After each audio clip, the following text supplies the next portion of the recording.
జమ్ము ఏది అయినా ట్రై చెయ్యి ఆచి చికెన్ మసాలా. ఆచి చికెన్ మసాలా.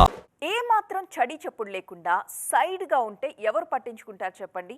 రంగంలోకి దిగి దూసుకుపోతుంటే కదా నలుగురు మన వైపు చూసేది, మనల్ని దాటాలనో మనంతటి వాళ్ళు కావాలనో కోరుకునేది. ఇప్పుడు టాలీవుడ్లో చికిరి సాంగ్ అలాంటి ఒక బెంచ్ మార్క్ని సెట్ చేస్తోందా? చికిరిని టచ్ చేసే సాహసాన్ని షేర్ చేశాడా? ఇంట్రెస్టింగ్ డీటెయిల్స్ చూసేద్దాం పదండి. రీసెంట్ టైమ్స్ లో చార్ట్ బస్టర్ అయిన సాంగ్ చిక్రీ చిక్రీ. మేకింగ్ నుంచి లిరిక్స్, స్టెప్స్ వరకు ప్రతి విషయాన్ని సూపర్ అని మెచ్చుకుంటున్నారు ఆడియన్స్. సాంగ్ రిలీజ్ అయిన 24 గంటల్లోనే 46 మిలియన్ల వ్యూస్ సొంతం చేసుకుని వావ్ అనిపించింది చిక్రీ సాంగ్. రెహమాన్ స్వరాలు సమకూర్చిన ఈ పాట 4 నెలల్లో 13 లక్షలకు పైగా లైక్లు తెచ్చుకుంది. అయితే ఈ పాట లైక్లని రీసెంట్ గా క్రాస్ చేసింది నాని ది ప్యారడైజ్ సినిమాలోని ఆయా షేర్ సాంగ్. అనిరుద్ స్వరపరిచిన ఈ పాట నెల రోజుల్లోనే ఈ లైక్లు తెచ్చుకోవడం సూపర్ అంటున్నారు మ్యూజిక్ లవర్స్. ఇప్పటికీ చిక్రీ సాంగ్ కి 197 మిలియన్ల వ్యూస్ ఉన్నాయి. ఆయా షేర్ కి 91 మిలియన్ వ్యూస్ ఉన్నాయి.